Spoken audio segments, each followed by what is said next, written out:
मालिक बहुत ही दबंग है, वो बहुत ही निर्भय आदमी है। एज एन एक्टर मुझे अपने आप को उस वक्त प्रूव करना था। मैंने उनको बोला कि आर यू श्योर कि ऑडियंस एक्सेप्ट कर लेगी ना। हेलो, मैं हूं आशीष और मेरे साथ हैं बहुमुखी प्रतिभा के मालिक।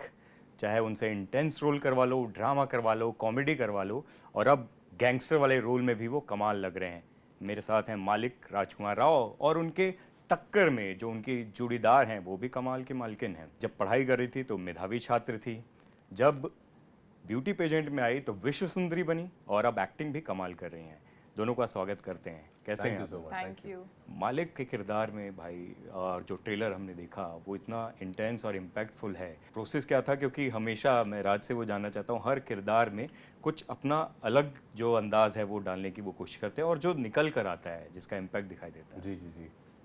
नहीं, इसका प्रोसेस भी बाकी फिल्मों से काफ़ी अलग था।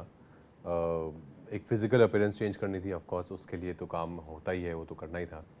पर more than that I think एक अंदर की जो एक इंटरनल एक पावर होती है जो आती है, जो किरदार में थी, जो स्क्रिप्ट में लिखी हुई थी, उसको कैसे अपने अंदर बरकरार रखना है थ्रू आउट द प्रोसेस।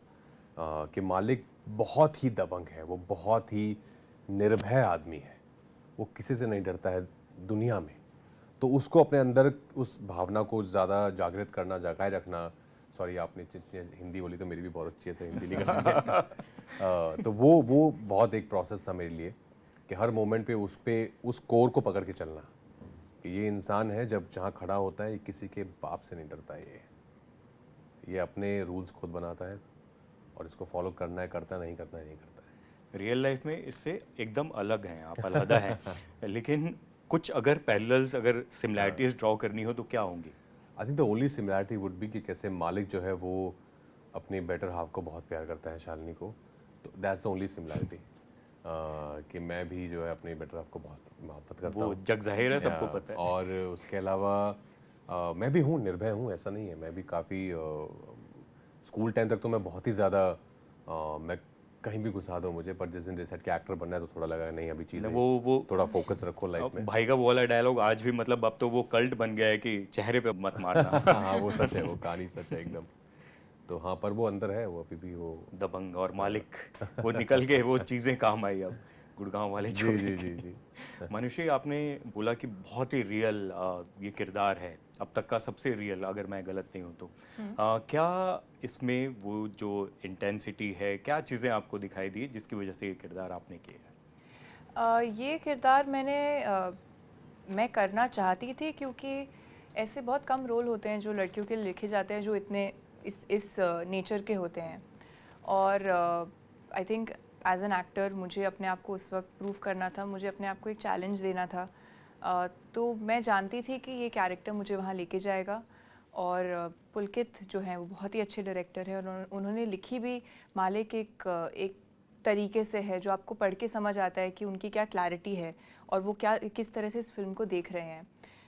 तो आई थिंक सब लोग जो इस फिल्म में इन्वॉल्व थे उनके साथ मैं काम भी करना चाहती थी।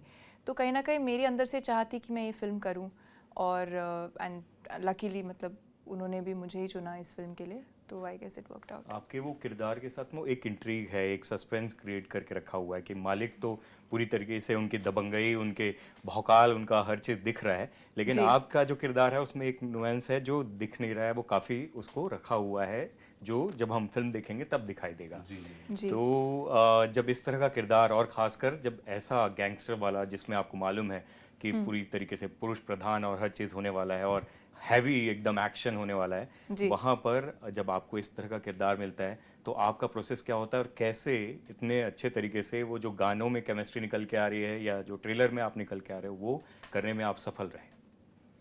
um, जैसे अगर जब हम प्रिपेयर कर रहे थे इस रोल के लिए, तो मैंने काफ़ी टाइम स्पेंड किया हमारे डायरेक्टर के साथ। तो हम साथ में बैठ के हम प्रिपेयर करते थे, चाहे वो हम ज़्यादातर फोकस हमारा कैरेक्टर पे होता था, ये क्या कर रहा है और क्यों कर रहा है, ये फिल्म किस बारे में है, और फिल्म क्योंकि इतने सारे कैरेक्टर्स हैं, मैंने अपना प्रेप शालिनी पे फोकस रह के किया। अगर फिल्म गैंगस्टर्स की है तो थोड़ा सा जैसे आपने कहा कि एक मैन्स वर्ल्ड क्रिएट हो जाता है, लेकिन वो वर्ल्ड जैसा है उसको छोड़कर आपका कैरेक्टर क्या कर रहा है, क्यों कर रहा है, उसके क्या संबंध है बाकी कैरेक्टर्स के साथ, आई थिंक उस पर ज़्यादा फोकस रहा। तो प्रेप भी उसी तरह से ही हुआ था। And I think that was the focus. वो तो जब आप सेट पे जाते हैं, आप बाकियों को देखते हैं, तो ऑटोमेटिकली एक सिंक बन जाता है सबके साथ, लेकिन उससे पहले आप अपने कैरेक्टर पे ज़्यादा फोकस कर रहे होते हैं। इतने ज़बरदस्त को स्टार मिले थे, क्या कुछ Yeah. सीखने को मिला, कैसी रही बॉन्डिंग? और दोनों कमाल के हरियाणा जो वो है जी। टच दोनों का, जी। हरियाणवी में बातचीत कुछ हुई लोगों को? थिंक सबसे ज़्यादा पुलकित ने शायद बातचीत की हमसे हरियाणवी में। आई थिंक राज बहुत ही, देखो राज टैलेंटेड है, बहुत अच्छे एक्टर है, बहुत प्रोफेशनल है, ये बात तो मैं पहले से जानती थी। लेकिन इनके साथ काम करके जो मुझे मज़ा आया, मैं चाहूँगी कि मैं इनके साथ और भी काम करूँ, क्योंकि ये बहुत आपको एज अ को एक्टर काफ़ी कुछ देते भी हैं, काफ़ी हेल्पफुल हैं। और सेट पे अगर कभी भी, एंड ये मुझे इनकी बात बहुत अच्छी लगी कि अगर कभी उन्हें लगता है कि उनके कुछ करने से मेरा परफॉर्मेंस में मेरी हेल्प हो सकती है, तो वो ज़रूर वो एफर्ट करेंगे, चाहे आप उनसे पूछें या ना पूछें। तो वो अपनी तरफ से वो and not just towards his को एक्टर्स, बट जितने भी टेक्नीशियंस हैं, डायरेक्टर हैं, ही इज़ क्वाइट गिविंग। तो आई थिंक अगर आपका जब शूटिंग का एक्सपीरियंस बहुत अच्छा होता है, तो ऑटोमेटिकली प्रोडक्ट में भी वो दिखता है। जब आपको काम करने में मज़ा आता है, तो वो आपको दिखता है जब आप स्क्रीन पे एक एक्टर को देखते हैं। तो आई थिंक ये मैंने उनसे सीखा कि आप कई बार हम अपने ऊपर फोकस करते हैं और हमें लगता है हम अपना काम बहुत अच्छे से करें, लेकिन it's a team work, and इसमें कोई झिझक की बात नहीं अगर आप to also have suggestions and to be a part of it as a group. और बहुत इंटेंस और सीरियस फिल्म है। हालांकि मुझे लगता है वो प्रीतम विद्रोही से ही वो जर्म आ गया होगा, क्योंकि उसमें जो आपका ट्रांसफॉर्मेशन होता है ना, वो ऑटो पे हाथ रखने वाला, और वहाँ से पुलकित को वहीं से आइडिया होगा कि ये गैंगस्टर तो बेहतरीन बन सकते हैं भाई। आई डोंट नो, वो तो आपको पुलकित को पूछना पड़ेगा। आपने पूछा? नहीं, मैंने नहीं पूछा।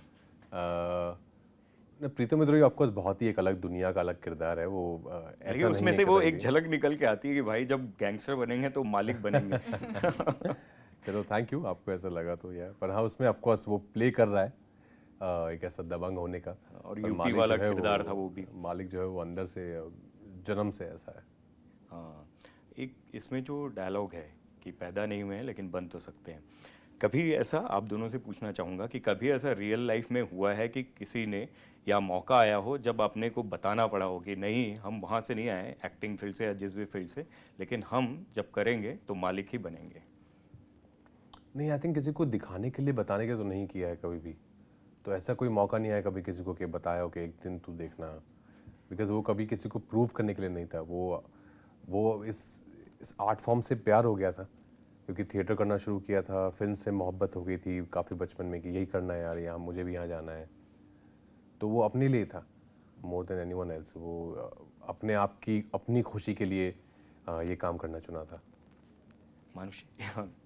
ये जो डायलॉग है बड़ा यूनिवर्सल है, एंड आई थिंक ये जो थॉट है इसके पीछे, वो हमेशा से अंदर रहा है। ऐसा नहीं है कि मुझे किसी ने स्पेशली कहा, लेकिन जिस तरह से मेरी परवरिश हुई है, मुझे हमेशा यही सिखाया गया है कि आप जो भी अपने जीवन में करना चाहते हैं वो आप कर सकते हैं अगर आप उसके टुवर्ड्स काम करें।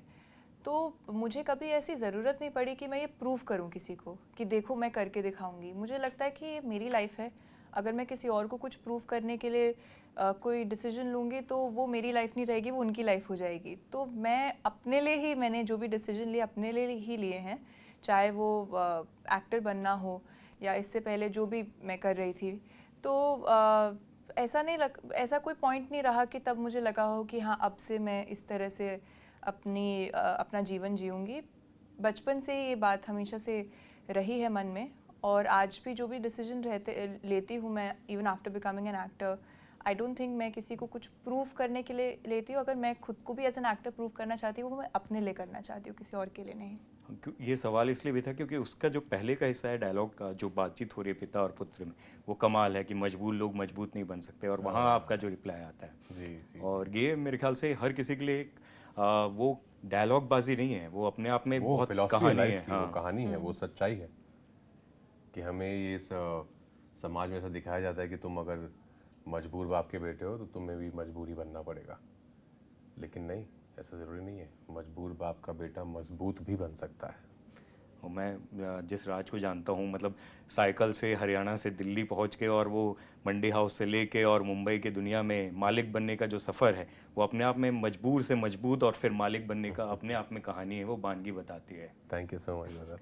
जब इस तरह की गैंगस्टर फिल्म होती है ना, सबसे, क्योंकि इंटेंसिटी बहुत ज़्यादा होती है, उसको switch on switch off mode में जाना, हालांकि आप दोनों बहुत ही प्रतिभा और मेधावी लोग हैं, लेकिन उस किरदार से निकलना कितना मुश्किल होता है। किरदार से निकलना इतना मुश्किल नहीं होता है जितना उसमें उसको समझने में और उसके जाने में होता है। निकलना तो एक बार आप उस फिजिकल अपीयरेंस से बाहर आए, उस दुनिया से निकल गए और वापस अपनी असल उसको मैं जिंदगी में आ अलग गए। तरीके से रखता हूँ कि जी, जी, सबसे जी। चैलेंजिंग पार्ट क्या था इस आप दोनों के किरदारों को प्ले करने का? मेरे लिए चैलेंजिंग था कि कैसे मैं उसको ह्यूमन रख पाऊँ। कि हाँ, उसमें स्वैग है, स्टाइल है, सब कुछ है, डायलॉगबाजी भी है अच्छी, एक्शन है बहुत सारा, पर उसको स्टिल जब लोग देखें तो उसको बिलीव करें कि हाँ, ये इंसान है, ये ऐसा इंसान हो सकता है कहीं पे। तो उसको कितना ह्यूमन रख पाऊँ मैं कि जब वो गुस्सा हो तो आपको लगे कि हाँ, गुस्सा हो रहा है, ये हमारे लिए नहीं हो रहा है, इसको गुस्सा आ रहा है।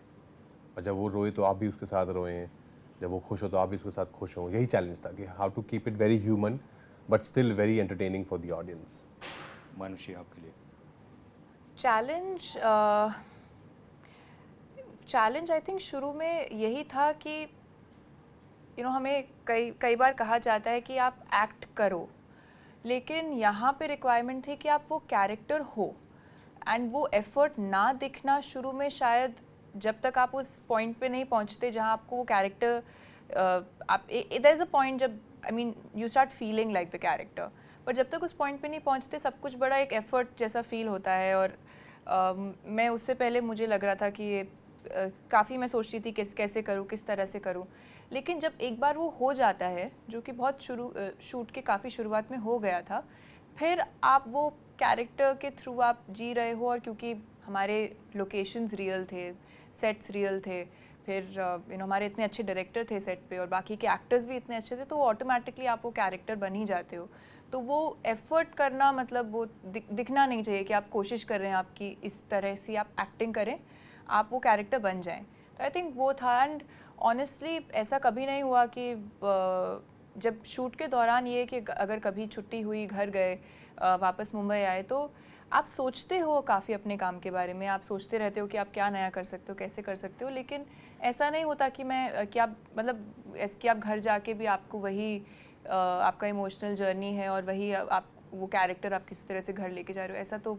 ऐसा हुआ नहीं है कभी। आप डी ग्लैम लुक में भी इतनी खूबसूरत लग रही हैं। Thank you. वो चैलेंज था कि डी ग्लैम लुक में खूबसूरत हमेशा लगना चैलेंज। हमेशा से दुनिया ने आपको एक नज़र से, एक चश्मे से देखा है और अलग अंदाज में पुलकित ने आपको प्रेजेंट किया। वो मुझे लगता है कि मुझ में कभी वो इनहिबिशन पहले तो कभी था नहीं जब मैं आई कि मुझे हमेशा एक ग्लैम लुक में दिखना चाहिए, पर वो कहीं ना कहीं आपको आदत हो जाती है कि आप कैमरे के सामने जब भी होते हैं तो आप एक रूप में होते हैं।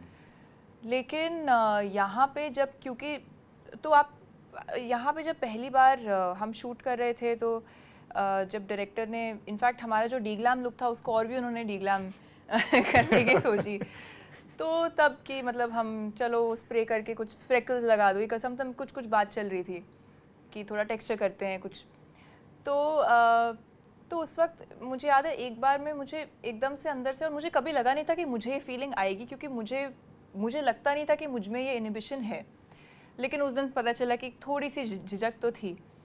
तो मैंने उनको बोला कि आर यू श्योर कि ऑडियंस एक्सेप्ट कर लेगी ना कि मैंने ये किया है जी। तो उन्होंने यही कहा, उन्होंने कहा अगर आप नहीं करोगे ना तो आप इस वर्ल्ड का पार्ट नहीं लगोगे, तब आपको शायद ऑडियंस ना एक्सेप्ट करे।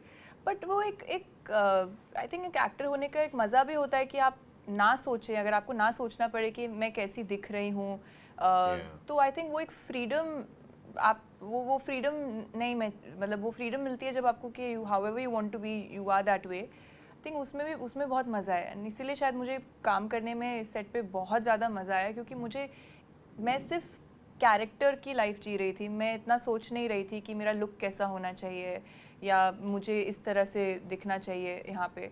तो वो एक वो एक जॉय है आपके काम में, जो आप you are focusing on that, ना कि जो आपकी एक आइडेंटिटी आपसे अटैच्ड वो है। पुलकित एकदम सही थे, क्योंकि ऑडियंस इंक्लूडिंग मी सबने एक्सेप्ट किया है और जी। कमाल की केमिस्ट्री और कैमराडरी दिख रही है। गाने में जो आग फैलाई है आप लोग ने वो भी कमाल है। मतलब वो गाना भी अच्छा लग रहा है और दोनों की केमिस्ट्री भी बहुत ऑर्गेनिक और रियल लग रही है। Thank you. Thank you so much. अब भाई मालिक बनने का या पॉलिटिक्स में आने का आपको क्या फ़ायदा लगता है, कि क्या हो सकता है, क्या फ़ायदे हो सकते हैं उसके? मालिक बनने के, हाँ, मालिक बनने के क्या फायदे? कौन से वाला मालिक? जो फिल्म में आप फिल्म वाला मालिक बनने हाँ। के क्या फायदे हो सकते हैं? कि आपको किसी की सुनने की ज़रूरत नहीं है, कि आपका वर्चस्व है, आपका राज है सब जगह। हाँ यही है। और बहुत ऑफ कोर्स रिस्क है, बहुत रिस्क है, पर as Rajkumar, as Raj I would say of course don't do this, it's the wrong path. पर एज मालिक जो हमने फिल्म में देखा ऑफ यही है कि बहुत ही निर्भय वर्चस्व वाली ज़िंदगी है। ऐसे मालिक की मालकिन बनने का क्या फ़ायदा है, आप ये बताइए। लोग अगर उनसे डरेंगे तो आपसे भी डरेंगे। I think that is I guess Perks it's of their being- perks of perks being of being Malik and या मालकिन। Malik's family. Malik's family. I guess that's it, but जैसे उन्होंने कहा रिस्क बहुत ज़्यादा है, तो मैं तो कभी नहीं चाहूँगी कि इस तरह का मुझे पार्टनर मिले जिनका लाइफ में इतना केओस और हेडेक है। क्योंकि अल्टीमेटली मतलब अगर आपके हस्बैंड या आपके पार्टनर इतनी केओटिक लाइफ जी रहे हैं तो वो वापस भी घर उस केओस को तो लेके ही आएंगे। भाई सेट पे कैसा माहौल था, क्योंकि इंटेंस फिल्म थी, कभी ऐसा हुआ सीरियस सीन कर रहे हैं और अचानक से किसी की हंसी छूट गई हो, कुछ नहीं हुआ नहीं हो? बिल्कुल नहीं। आई थिंक जब ऐसा कुछ हाईली इमोशनल ड्रामेटिक सीन होता था तो सब लोग बहुत ही फोकस्ड वहीं पे होते थे, पर अदरवाइज ऑफ स्क्रीन सेट का माहौल बहुत लाइट था। आई थिंक हम सब बहुत ही we were literally living together like a family. हम लोग 2 महीना वहीं पार्क थे अपने होटल में, और जिस दिन थोड़ा ऑफ डे होता था या लगता था कल लेट शूट है तो हम सब बैठते थे, पूरी टीम एज टीम बैठ के हम लोग साथ में खाना खाते थे, हंसते बोलते थे।